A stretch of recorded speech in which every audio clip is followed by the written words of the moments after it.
opposition.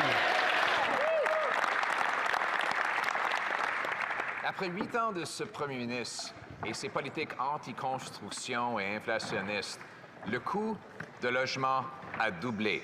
En fait, on apprend aujourd'hui qu'à Québec, dans un an, le loyer moyen a augmenté de 19 %. Dans certaines régions de la province, c'est 44 % À Vancouver, en Colombie-Britannique, il y a près de 100 000 personnes qui pourraient être sur la rue à cause des augmentations dans le loyer. Est-ce que le premier ministre va finalement renverser ces politiques anti-construction et inflationnistes qui ont causé cette crise de logement? Très honorable, le Premier ministre. Si le chef de l'opposition voulait prendre la crise du logement au sérieux, il aurait appuyé nos investissements dans les domaines au lieu de s'attaquer aux municipalités.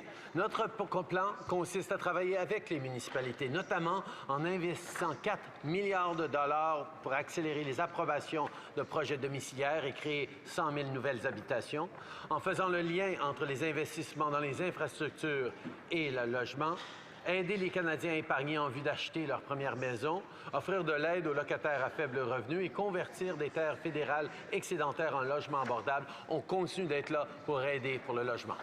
Le chef de l'opposition. It now takes 25 years for the average Torontonian to save up for the average down payment on a house. Used to be you could pay off the mortgage in 25 years. Now that's what it takes just to get a down payment after this Prime Minister's anti-construction inflationary policies have doubled the cost of housing. He's done this with deficits that drive up interest rates and drive down salaries, and with funding bureaucracies that block home construction. Will he reverse the policies that caused the housing crisis so that Canadians can put roof overhead? The Right Honourable Prime Minister. Mr. Speaker, we had one of the strongest recoveries after the pandemic of all our peer countries, including seeing the creation of about 900,000 new jobs across the country as compared to before the pandemic. Our investments in supporting Canadians have made a real difference and have created growth in the economy. At the same time, we've continued to step up to support families in the construction of new homes, in working collaboratively with municipalities to improve densification, to accelerate zoning changes and permitting, to work to build more housing. The Conservative leader chooses to pick fights with municipalities. We're going to work collaboratively to get housing. The Honourable Leader of the Opposition. Mr. Speaker, he tells Canadians they've never had it so good, but in reality, housing costs have actually doubled under his leadership. In fact, they're among the worst in the world. Vancouver is now the third most overpriced market, and Toronto the 10th. Both are worse than New York City, London, England, and even Singapore, a tiny island. In fact, the average house cost is almost double in Canada than it is in the States, where they have 10 times the people to house on a smaller landmass. His anti-construction inflationary policies are not working. Will he reverse them so that Canadians can get a roof overhead? The Right Honourable Prime Minister. Mr. Speaker, we all recognize across this House floor that Canadians are struggling with the cost of housing.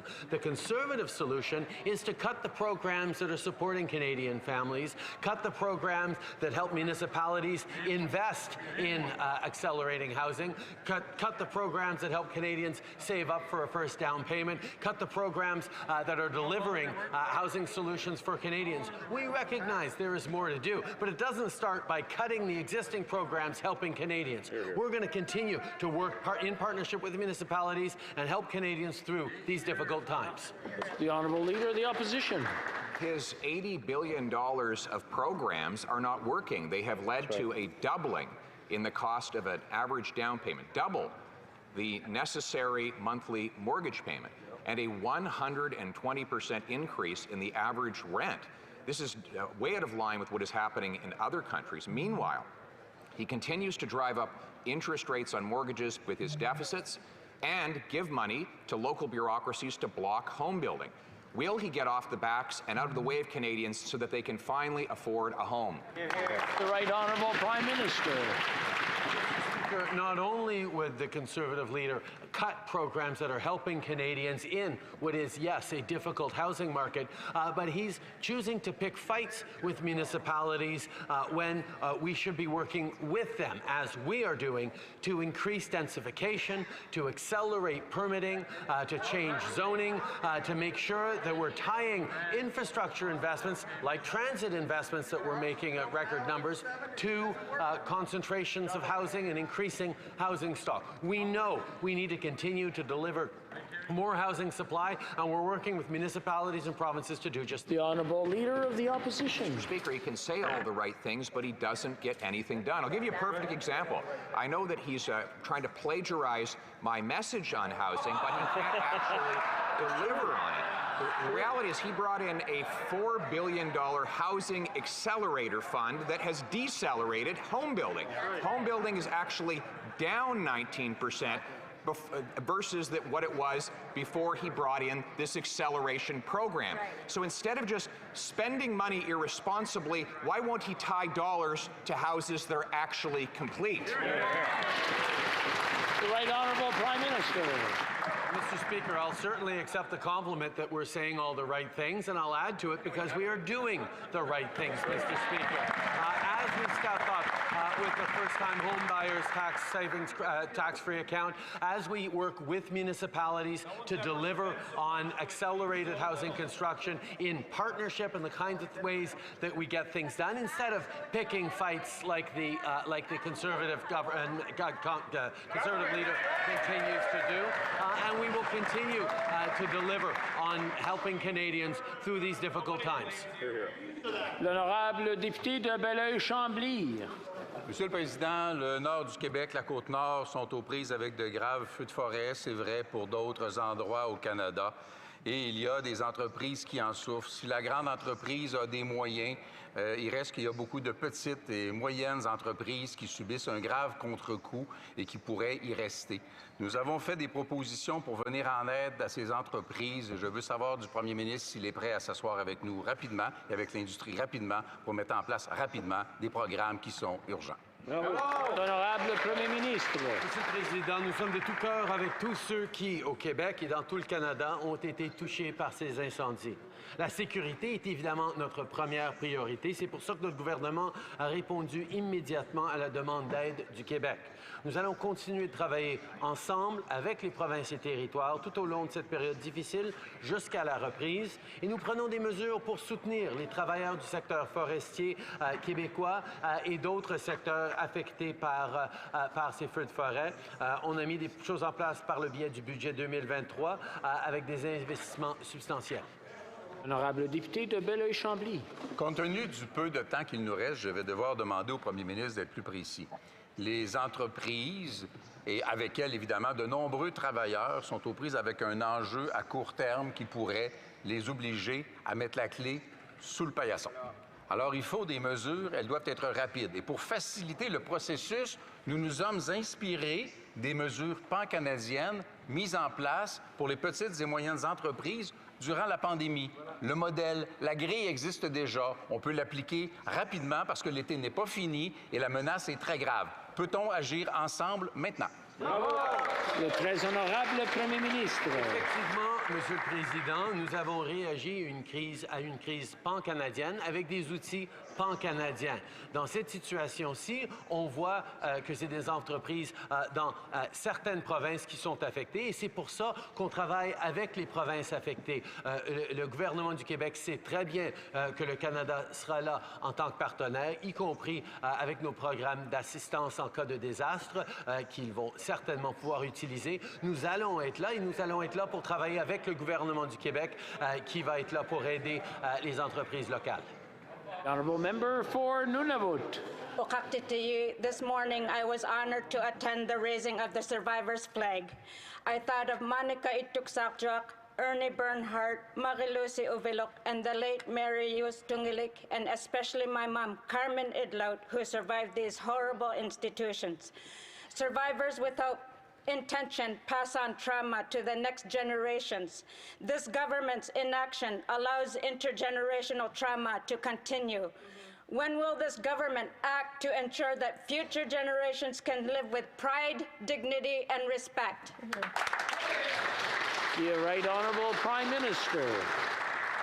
I thank the honourable member for being there at this important celebration this morning. I was touched to see so many people there as well, because today, June 21st, is a celebration of Indigenous language, culture, as at the same time we recognize the terrible intergenerational traumas and the impacts of residential schools. So it is with mixed feelings that we continue to work together in partnership with Indigenous communities across the country, whether it's on housing, whether it's on health, whether it's on resolving land claims and continuing to support Indigenous leadership. We will continue the path of reconciliation in partnership as we have for the past 7.5 years.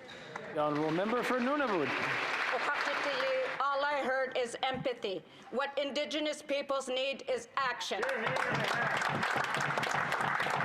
Grasineros is still waiting for this government to fulfill their promise to build the mercury poisoning care home in Grasineros after decades of toxic drinking water. Just like the countless First Nations across this country, they are left waiting for this government to keep a promise they made years ago. Indigenous peoples have heard empty words for decades. Will this government finally deliver the treatment center that Grasineros desperately need? The Right Honourable Prime Minister. Mr. Speaker, we've been working with Indigenous communities right across the country on responding to their needs. The situation in Grasineros that has gone on for far too long is one that we continue to engage in, working closely with local leadership. Moving forwards on giving the kinds of supports necessary. We recognize the scale of the challenges across the country, and we will continue to walk the road of reconciliation in partnership in meaningful, serious ways, as we always have. The Honourable Leader of the Opposition. The Prime Minister expects to be judged on his promises rather than his results. The results are these. 8 years ago, housing was affordable, taking a modest 40% of average income to pay mortgages on an average house, something that's now up to 60%. Wow. The average cost of a house has nearly doubled. The cost of a mortgage payment has doubled. The cost of monthly rent has doubled. It's double trouble after 8 years of this Prime Minister. Unfortunately, he wants to keep doing what caused the problem in the first place. Will he instead stop funding gatekeeping that blocks construction and bring down the deficits that are driving up mortgage rates? The Right Honourable Prime Minister. It's interesting that the member opposite talks about what happened 8 years ago, because when we formed government, we realized that the previous federal government had done nothing on housing for close to 10 years. They had removed the federal government from any leadership role or partnerships around housing from the which is part of why we've faced real challenges over the past decade in responding to the growth in needs of housing across this country, which is why we also put into place in 2017 a national housing strategy that has led millions of Canadians to get into new residences and refurbished homes across the country, why we've continued to invest and step up. The Honourable Leader of the Opposition. Mr. Speaker, his main criticism seems to be that the previous Conservative government didn't hold enough meetings. Or spend enough money. But what we actually delivered was affordable housing. The average house cost $450,000 at the time. The average rent back then was about 50% of what it is today. And Mr. Speaker, now Canada has the fewest houses per capita in the G7.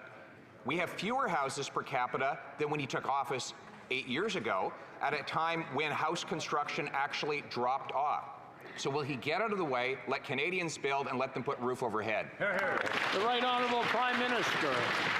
Mr. Speaker, we all remember well that the previous Conservative government didn't spend enough money investing in Canadians, didn't support our veterans, didn't support builds in infrastructure, cut and slash programs, cut programs for seniors and for youth, raised the retirement age to 67 so that they could balance the budget in a fictional way for an election.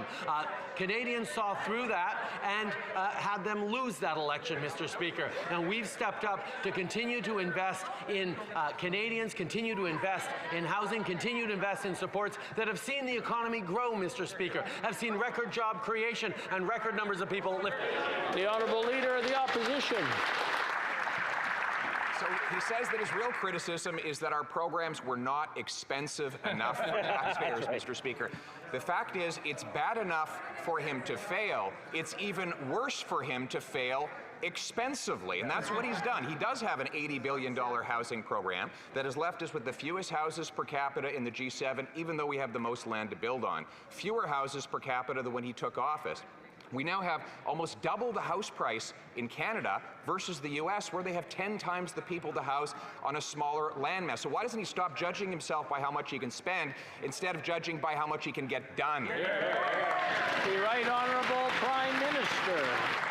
Mr. Speaker, the Conservatives consistently get up and say what we really need to grow the economy and help Canadians is cuts. Cuts in the investments we're making for Canadians, cuts in the programs that are helping Canadians afford new homes, cuts in the programs that are incentivizing municipalities to increase density and accelerate house building. The reality is, Mr. Speaker, that proposal of cuts and austerity is exactly why the Conservatives had such an underwhelming night on Monday night in those by-elections, Mr. Speaker. Canadians know they need a government that has their backs. That's what we're doing. The Honourable Leader of the Opposition. Mr. Speaker, just because he makes housing more expensive to taxpayers doesn't excuse the fact that he's made it more expensive for home buyers. Right. The reality, I'll give you an example.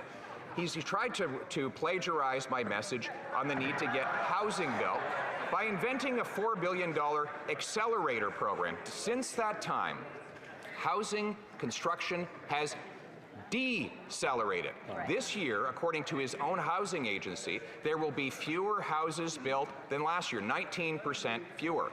So why won't he actually take my policy, which is to link the number of dollars that cities get to the number of houses that get completed? The Right Honourable Prime Minister. The $4 billion Housing Accelerator Fund was actually a corner piece of our last election campaign, but apparently the current leader of the official opposition was too busy sharpening his knives to pay attention to our platform in the last election. We've demonstrated a level of commitment and focus on delivering for Canadians while he continues to propose cuts. I'm just going to... The noise level is starting to go up, and I understand this is like year end for students in a classroom, and everyone's excited. But I'm going to ask everyone to just take a deep breath, and maybe, I mean, the Prime Minister had 10 seconds left if he wants it. It's good. Okay, we'll go over to the Leader of the Opposition, and let's keep everything respectful. The Honourable Leader of the Opposition.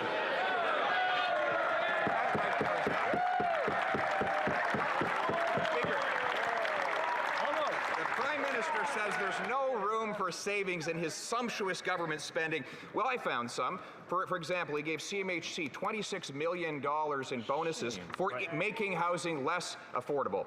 He paid $181,000 for the Governor General's travel, $116 million for McKinsey, a company that supports him but actually helped cause the opioid crisis, $54 million for the ArriveCan app, $6,000 for one night in a hotel for the Prime Minister. Doesn't he think we could pass on that spending and put the money back in Canadians' pockets?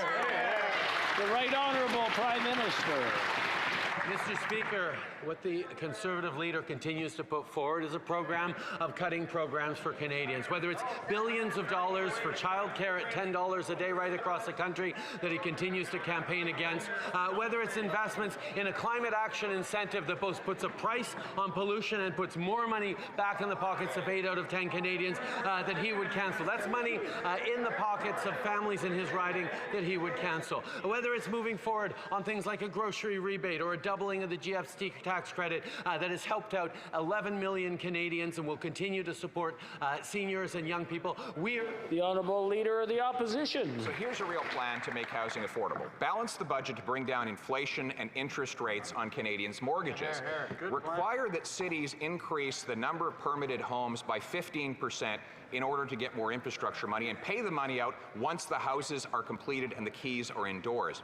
require every federally funded transit station have high-density housing all around it, and sell off 6,000 underutilized federal buildings to convert them into affordable housing and use the proceeds to reduce the deficit. How's that for a plan? The Right Honourable Prime Minister.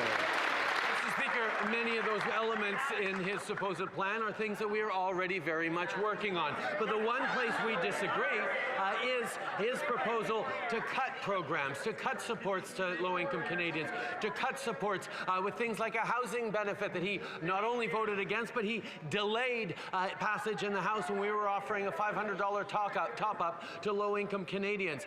He has consistently stood against the kinds of supports and investments in Canadians, offering instead cuts and austerity at a time where Canadians need continued support. And on fiscal responsibility, Mr. Speaker, we're still at the top of the class in the G7. L'honorable député de Repentigny. Les feux de forêt sont à l'origine de la motion sur l'environnement que le Bloc québécois a fait adopter en cette Chambre. Le premier ministre lui-même a appuyé cette motion qui reconnaît que le fédéral doit en faire davantage pour lutter contre les changements climatiques. Je lui rappelle son vote avant qu'on parle de pétrole. Actuellement, son gouvernement évalue s'il autorisera la pépinière Suncor à entamer 16 forages à la recherche de pétrole au large de Terre-Neuve. Est-ce que le premier ministre convient qu'en faire plus contre les changements climatiques, c'est également dire non aux projets pétroliers de ce genre-là? Les honorables Premier ministre. Monsieur le Président, on n'est quand même pas en train d'approuver des forages sur l'île d'Anticosti, par exemple.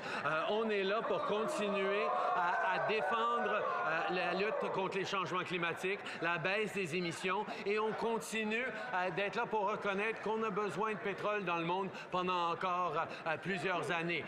Cet équilibre-là nous a permis de baisser les émissions pour la première fois dans l'histoire des gouvernements du Canada. On est en train d'atteindre nos cibles de Paris et de Glasgow. On va continuer de démontrer du leadership et de la responsabilité en créant de la croissance économique verte pour tous.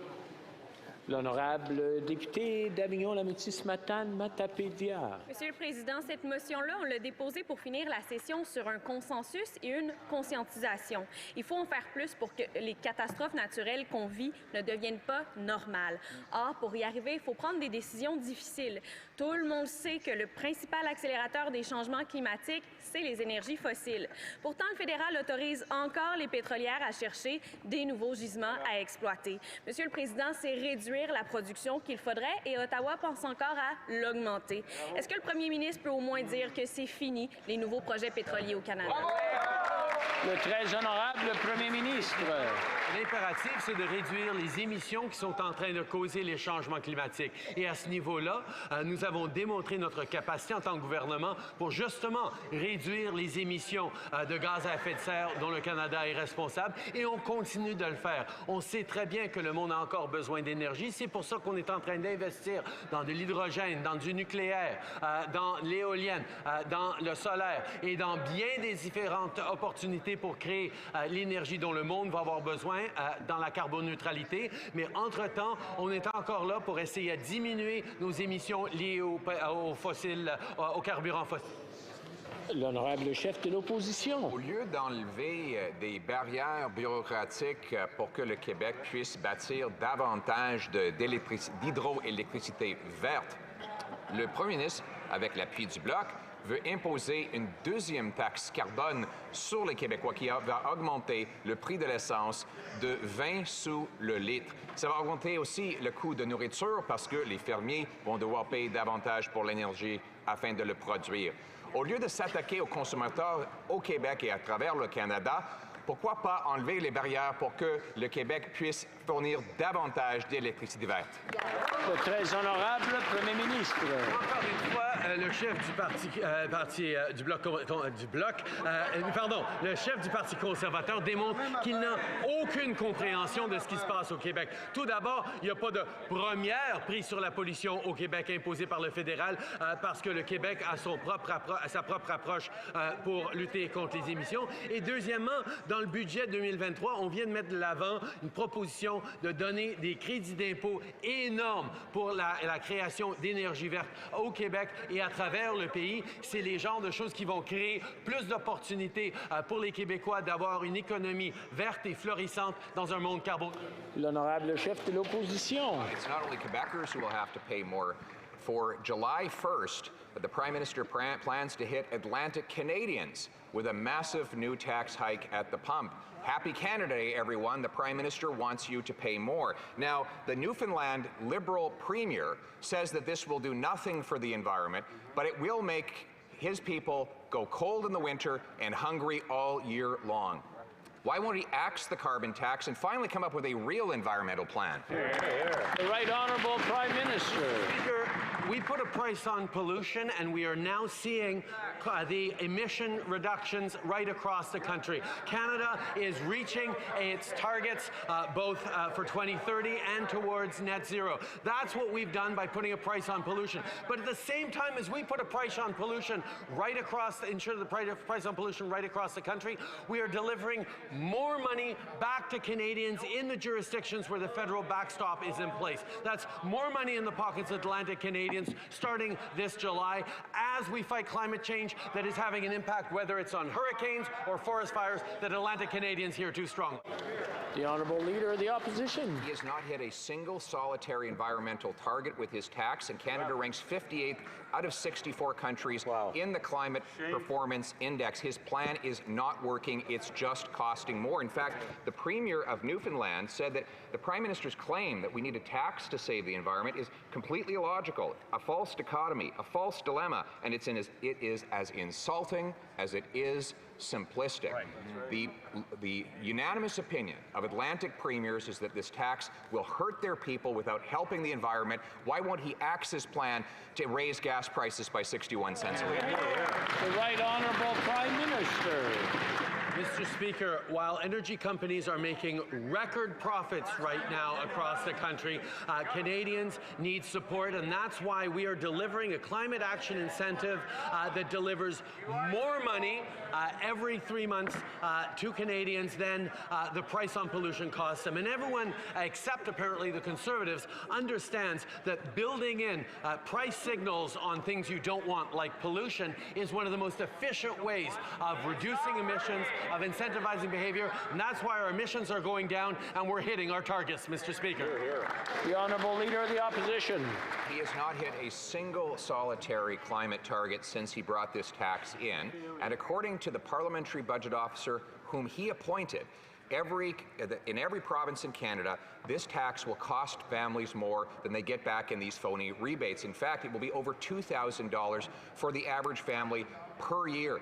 The plan is to raise the tax to 61 cents a litre. Canadians cannot afford to eat, heat, and house themselves. So why doesn't he axe the tax so we can bring home lower prices? The Right Honourable Prime Minister. Mr. Speaker, the Conservative leader is desperate to demonstrate why not taking action in fighting climate change is the best solution for Canadians. Well, Canadians only have to look out the windows, Mr. Speaker, at wildfires, at atmospheric rivers, at intense hurricanes like Fiona, to know that we have to continue to step up in the fight against climate change. But what we've been able to do is not only return more money with the rebate, including $1,000 a year in the riding of Carleton for the average family of four, but move forward on drawing in investments like Volkswagen, Rio Tinto, Stellantis, and others that continue to invest in growing the economy in Canada. Because the Honourable Member for Winnipeg Centre. Thank you, Mr. Speaker. A CBC report card on the government's progress in implementing the calls for justice from the National Inquiry into Murdered and Missing Indigenous Women and Girls got a failing grade. Only 2 of the 231 calls for justice have been fully implemented to date. Unacceptable. The Liberals must implement all the calls for justice now and put in place a red dress alert system to keep Indigenous women, girls, and diverse gendered folks safe. Yes. Why isn't the Prime Minister acting with urgency in the face of an ongoing genocide? The Right Honourable Prime Minister. Speaker, our hearts are with survivors and families of missing and murdered Indigenous women, girls, and 2S LGBTQI+ people. Addressing this ongoing violence requires living up to our goals as a country and all the calls for justice. We're taking a whole-of-government approach, $125 million to implement the National Action Plan for MMIWG. We've appointed a special rep to consult on the creation of an Indigenous and human rights ombudsperson, $4 billion to support Indigenous housing needs, and we're working to implement a red dress alert. We agree, Mr. Speaker, there's always more to do, but we are taking this seriously and working in partnership with Indigenous peoples right across the country. Hear, hear. The Honourable Member for Winnipeg Centre. Enough with the platitudes, Mr. Speaker. We need action now. This Prime Minister acknowledged this as an ongoing genocide. This House unanimously recognized the violence against Indigenous women, girls, and diverse gendered folks as a Canada-wide emergency. And almost 4 years since the national inquiry, only 2 calls to justice have been addressed. When will the Prime Minister implement the red dress alert and the remaining calls to justice? We are a target. Our lives are on the line. Our lives matter, Mr. Speaker. The Right Honourable Prime Minister. Speaker, I understand how much more there is to do, but to dismiss $4 billion in housing investments for Indigenous people as platitudes is not doing justice to the incredible Indigenous leaders that are working across the country to deliver for their citizens in partnership with the federal government. It is to dismiss the hard work Indigenous leaders are doing to create more housing, to create more safe spaces, to create shelters. $100 million to create 22 new Indigenous shelters and transitional homes are not platitudes, Mr. Speaker. We are working seriously, and we look forward to continuing to work with all members in this House on reconciliation. L'honorable député de Châteauguay-Lacolle. Mr. Speaker, on Monday, Canadians clearly rejected the Conservative Party's failed approach under their new leadership and instead opted in favor of delivering real results for Canadians today and for generations to come.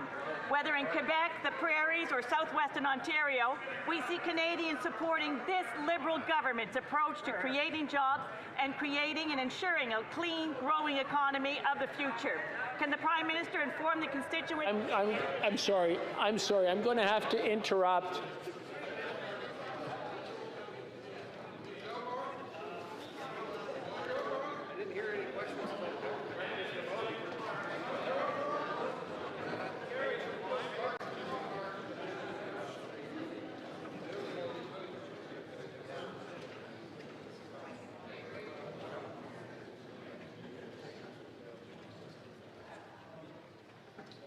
The Honourable Member for Châteauguay-Lacolle from the top, please. Thank you, Mr. Speaker. I can bring it home. Mr. Speaker! On Monday, Canadians clearly rejected the Conservative Party's failed approach under their new leadership and instead opted in favor of delivering real results for Canadians today and for generations to come. Whether in Quebec, the Prairies, or southwestern Ontario, we see Canadians supporting this Liberal government's approach to creating jobs and ensuring a clean, growing economy of the future. Can the Prime Minister inform the constituents of NDG Westmount and Winnipeg South Centre what their new Liberal members of Parliament will fight for? The Right Honourable Prime Minister. Monsieur le Président, je remercie la députée de Châteauguay-Lacolle pour sa question et son travail acharné. J'aimerais féliciter tous les candidats des récentes élections partielles et j'ai très hâte d'accueillir Anna Gainey et Ben Carr dans... Order. They're not even members. They're not even sworn in yet. Order. The Right Honourable Prime Minister from the top, please. Monsieur le Président, je remercie la députée de Châteauguay-Lacolle pour sa question et son travail acharné. J'aimerais féliciter tous les candidats des récentes élections partielles. J'ai très hâte d'accueillir Anna Gainey et Ben Carr dans cette Chambre. Communities in Quebec, Ontario, Manitoba had a choice between the Conservative Party's divisive rhetoric, austerity, and cuts, or our plan to continue to strengthen the middle class, make life more affordable, fight climate change, and so much more. Now, there's a lot more hard work left ahead of us, and our team will be even stronger with these 2 new strong voices in Ottawa. Hear, hear. The Honourable Leader of the Opposition. Monsieur le Président, les augmentations exorbitantes des taux d'intérêt dans le dernier an est incroyable et sans précédent. Et ça a été causé par les déficits inflationnistes sous gouvernement. Des Canadiens s'inquiètent de perdre leur maison. Selon la Banque du Canada, les Canadiens moyens peuvent voir une augmentation de 40 dans les paiements hypothécaires et le Fonds monétaire international dit que le Canada est le pays le plus à risque à une crise de défaut. Est-ce que le premier ministre va finalement éliminer ces déficits inflationnistes pour réduire les taux d'intérêt sur les hypothèques et pour permettre aux Canadiens de garder leur maison? The Right Honourable Prime Minister. On a le déficit le plus bas dans le G7. On a le meilleur ratio dette-PIB dans le G7 et on garde une cote AAA selon les agences d'évaluation à travers le monde. Nous avons une approche responsable, fiscalement responsable pour protéger notre économie et créer de la croissance. En même temps, on investit pour appuyer les Canadiens à faible revenu, pour aider les gens à acheter un nouveau logement et aussi à investir avec les municipalités pour créer plus de logements, créer plus de construction de nouveaux appartements et logements. Le chef de l'opposition. After 8 years of this Prime Minister, it now takes well over 60% of a family's pre-tax income to make monthly payments on an average house. That's mathematically impossible, but possibly about to get worse. The Prime Minister's inflationary deficits are driving up interest rates faster than at any time since any of us have been alive. This means that Canadians could face 40% increases in their monthly payments. There may be another bank rate increase this summer that will push Canadians to bankruptcy. Before the Canadians lose their homes, will he get rid of his inflationary deficits to bring down those terrible mortgage rates? The Right Honourable Prime Minister. Mr. Speaker, Canada has the lowest deficits in the G7. We have the best debt to GDP ratio, the lowest one in the G7 as well. And we are one of the 3 largest economies in the world, along with Germany and the United States, to have a AAA credit rating from the bond rating agencies. Our fiscal plan is sustainable even as we continue to invest to support low-income Canadians, to support municipalities in building more housing, to move forward in a plan while the Conservative Party once again continues to talk about cuts in programs, cuts in services, cuts for Canadians. The Honourable Leader of the Opposition. Canada has the worst household debt in the G7, by far the worst, and that debt risks blowing up when rates rise. Now, Mr. Speaker, one of the ways the Prime Minister has been wasting money is he gave $210 million to the Asian Infrastructure Bank, which is controlled by Beijing and designed to build the infrastructure of Beijing's communist empire throughout Asia. We warned him 5 years ago, and now some of that bank's own executives are speaking out against it. He claims he's stalling his involvement in the bank, but the real question is, when will we get our $200 million back? The Right Honourable Prime Minister.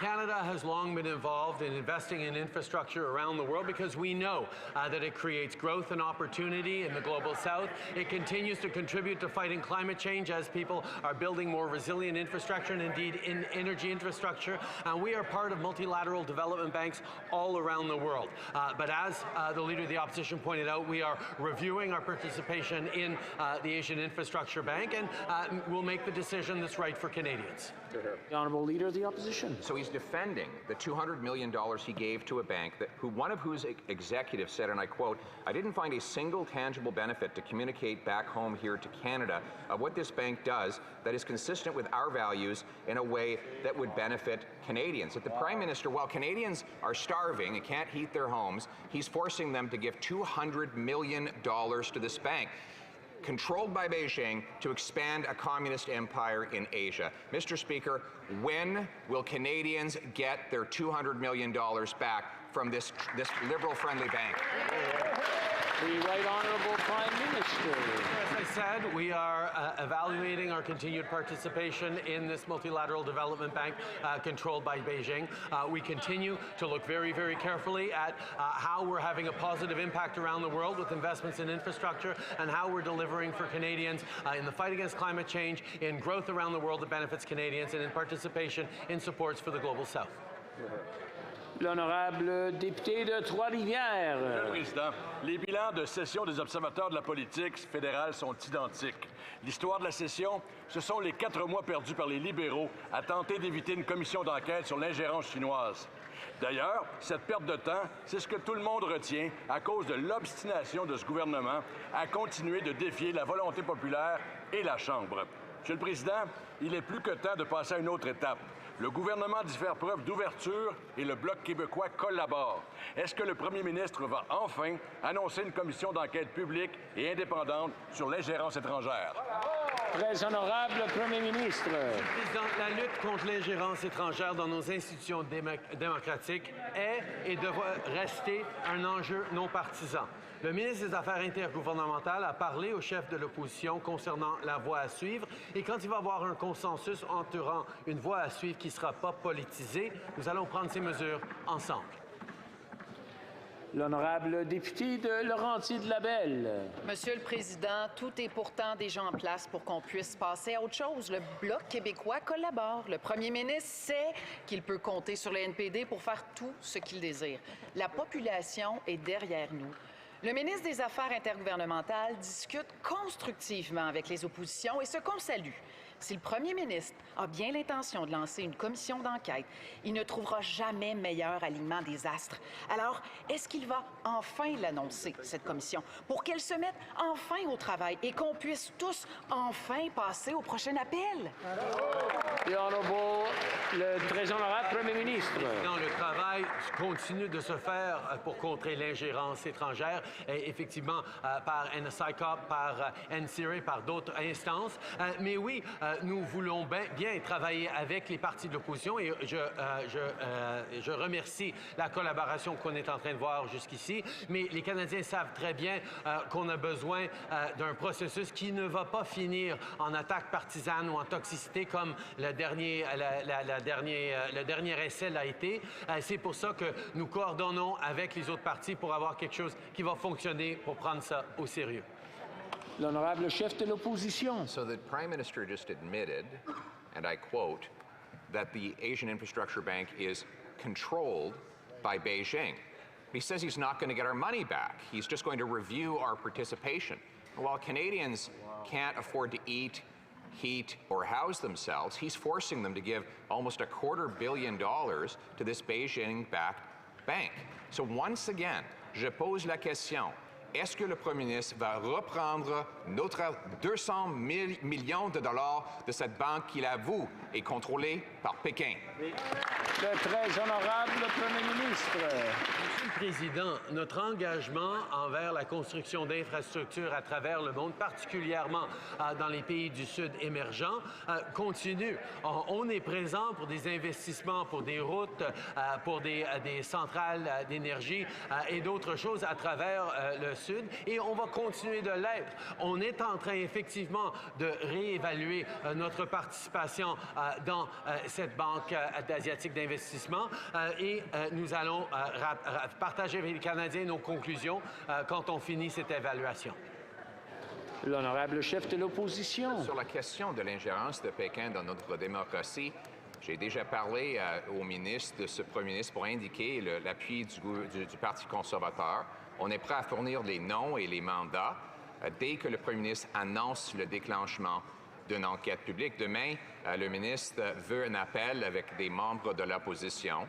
Est-ce que finalement, le Premier ministre va annoncer une enquête publique en ce qui concerne l'ingérence de Pékin pour qu'on puisse protéger notre démocratie avant la tenue des prochaines élections?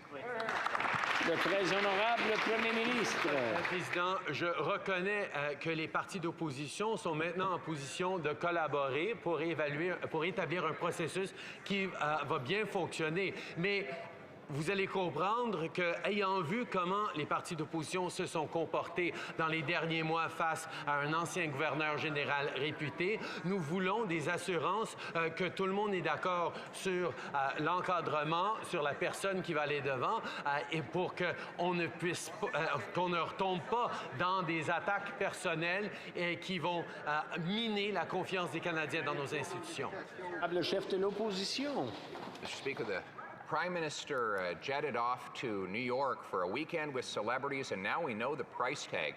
While Canadians can't eat, heat, or house themselves, he stuck them with a $61,000 bill just for the hotels of himself and his entourage. One weekend, $61,000 of fun. Mr. Speaker, Canadians cannot pay their own bills. They certainly can't afford to pay his. Will he commit to paying for his own vacations this summer? The Right Honourable Prime Minister. Mr. Speaker, I was pleased to be in New York to meet with Ursula von der Leyen, Mia Mottley, to engage in important conversations about the future of our economy, of the fight against climate change. These are things that matter. It was a midweek trip, and I actually happen to know that former Prime Minister Harper was also attending meetings at the same time we were down there with the same organization. These are things that matter in terms of Canada's leadership in the world. It matters in terms of outcomes for Canadians. We will continue to do the work that Canadians expect of this government to lead on the global stage. The Honourable Member for Kings Hants. Mr. Speaker, it's clear that the Conservative Party no longer resembles those led by Joe Clark, Brian Mulroney, or even Stephen Harper. The leader of the official opposition is taking the Conservatives into the ditch on the far right to outflank Max Bernier by spewing conspiracy theories about the World Economic Forum, supporting candidates against reproductive rights and promoting hate against LGBTQ+ communities. It's the same playbook we've seen in the United States. Can the Prime Minister reassure my constituents, including those who identify as progressive Conservatives, that our Liberal government is the best vehicle to drive Canada forward?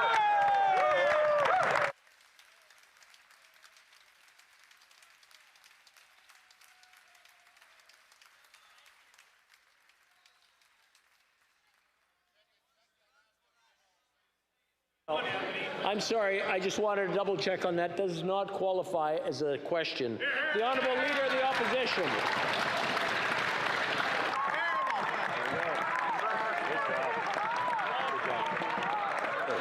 Order.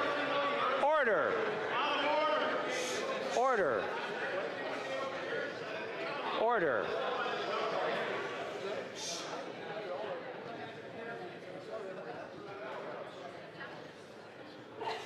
The Honourable Leader of the Opposition. The Public Safety Minister has presided over a 32% increase in violent crime under this government. The Public Safety Minister misled hunters when he planned to ban their rifles. The Public Safety Minister sat on information about the transfer of one of Canada's most notorious killers to have more freedom and comfort by getting him out of maximum security prison when he could have passed a law to prevent it. Will the Prime Minister commit today to firing his incompetent public safety minister? The Right Honourable Prime Minister. Leader talks about freedom, but he's all talk, no walk on freedom when he handpicks candidates who want to take away Canada's freedoms. Right. So let me be very clear. In Canada, everyone has the freedom to love whom they love. Everyone has the freedom to choose what they do with their own bodies with safe access to abortion. And I'm sorry, it's starting to get noisy in here again, and we're getting close to the end, and I'm wondering whether I start bouncing around with whatever's left. But look, I think everybody's excited to get out of here, and I understand that.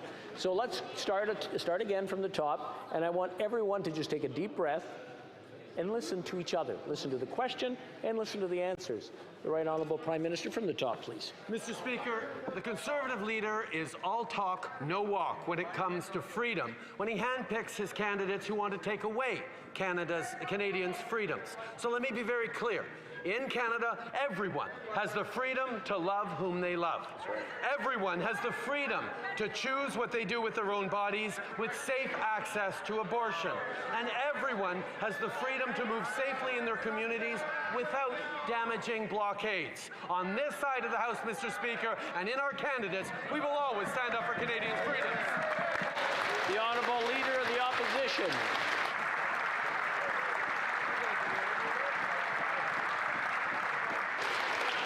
Order.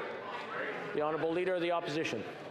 The only thing he has done is free Paul Bernardo from a maximum security penitentiary into relative freedom in a place where he can have access to other people, where he has more comforts and more can put guards in danger. Now, the Prime Minister interfered with Corrections Canada's decisions by introducing Bill C-83 that allowed this kind of transfer to go ahead. The Minister of Public Safety knew the transfer, his office knew at least, for 3 months while he claimed that they couldn't walk down the hallway and tell him. He is incompetent. Will the Prime Minister fire him? Yes or no? The Right Honourable Prime Minister. Mr. Speaker, we know how difficult this decision is for families of the victims. We share the deep concerns that Canadians have been expressing. The decision to transfer incarcerated persons is an independent decision made by the Correctional Services of Canada. Following outreach by the Minister of Public Safety, the Commission ordered an additional review that is underway and will be completed soon. The Honourable Leader of the Opposition. That the Minister can actually order reviews, which means he can also issue directives to ensure that all mass murderers are kept in maximum security penitentiaries. He could also adopt our law today, which would require that every mass murderer stay in a maximum security penitentiary. That would be an apolitical way to solve the problem, but they haven't done that, even though the Minister knew about this problem, or ought to have known, 3 months ago. So can the Prime Minister confirm, will this Public Safety Minister still have that job when we come back here in the fall? The Right Honourable Prime Minister. Speaker, being there and supporting victims is always top of mind for this government. After learning of the transfer, the Minister was in touch with the Commissioner, and the Commissioner has now ordered an additional review that is now underway and will be completed soon. The Honourable Member for West Vancouver, Sunshine Coast, Sea to Sky Country. Mr. Speaker, today on National Indigenous Peoples Day, we recognize and celebrate the important contributions of Indigenous people to our country, as well as the diverse culture, language, and heritage of Indigenous peoples. In my writing, I think of the work of the Lil'wat Nation to restore language through their education programs, the Sechelt Nation becoming the first self-governing nation in Canada and obtaining justice for day scholars, and the transformative developments of the Squamish Nation with the Sanok housing development in a way that highlights their heritage. While much work has been done on the road to reconciliation, much remains to do together. Can the Prime Minister please update this House on the forthcoming release of the UN Declaration of the Rights of Indigenous Peoples Action Plan? The Right Honourable Prime Minister. Mr. Speaker, I want to thank the member for West Vancouver, Sunshine Coast, Sea to Sky Country for his question and his hard work. Today, on National Indigenous Peoples Day, we released our action plan to implement the UN Declaration on the Rights of Indigenous Peoples Act, developed in partnership with First Nations, Inuit, and Métis. The Conservative leader voted against that bill and associated himself with those who deny the realities of residential schools. Mr. Speaker, Canada cannot go backwards. We must always choose to confront the truth and strive to right these wrongs. The Honourable Member for Edmonton, Griesbach. In Edmonton, 58% of those currently houseless identify as Indigenous. Under the Liberal government, Indigenous people are now 11 times more likely to use a shelter or live in inadequate homes than non-Indigenous people. New Democrats have been calling on this government to address the housing crisis First Nations, Inuit, and Métis communities have had to deal with. So when will this government finally start to invest properly in a for Indigenous, by Indigenous housing strategy so that everyone can live with safety and dignity? The Right Honourable Prime Minister. The answer is when? In Budget 2023, that's exactly what we did. We committed to working with Indigenous peoples to co-develop an urban, rural, and northern Indigenous housing strategy. Budget 2023 includes an additional investment of $4 billion in this Indigenous housing strategy, on top of the $6.7 billion since 2015. Housing remains a top priority as part of reconciliation, and we will continue to work with partners on this right. The Honourable Member for Spadina, Fort York. Mr. Speaker, Canada Day is quickly approaching, and to celebrate, the Liberal government is giving the gift to Canadians of another tax, the Clean Fuel Regulation. But the only thing being cleaned are Canadians' pocketbooks, as independent analysis has found that it actually increases net greenhouse gas emissions, and this time with no rebate. Thanks to the NDP, British Columbia already has one in place, which is costing British Columbians 17 cents per litre. Can the Prime Minister share with Canadians how much the rest of the country will have to pay for his overspending and for his latest tax grab? Honourable Prime Minister. Canadians have seen across the country, whether it was Hurricane Fiona on the East Coast, whether it's forest fires raging across the country with greater intensity than previous years, or whether it's the atmospheric river BC was hit with just a few years ago, the cost of inaction on climate change would be cataclysmic. That's why we put forward a price on pollution that is bringing down our emissions and going to allow us to reach our targets at the same time as we put more money back in the pockets of Canadians with the climate action incentive 4 times a year. Mr. Speaker, we are supporting Canadians while we fight climate change. This is all the time we have for question period today. C'est tout. We're come to the point.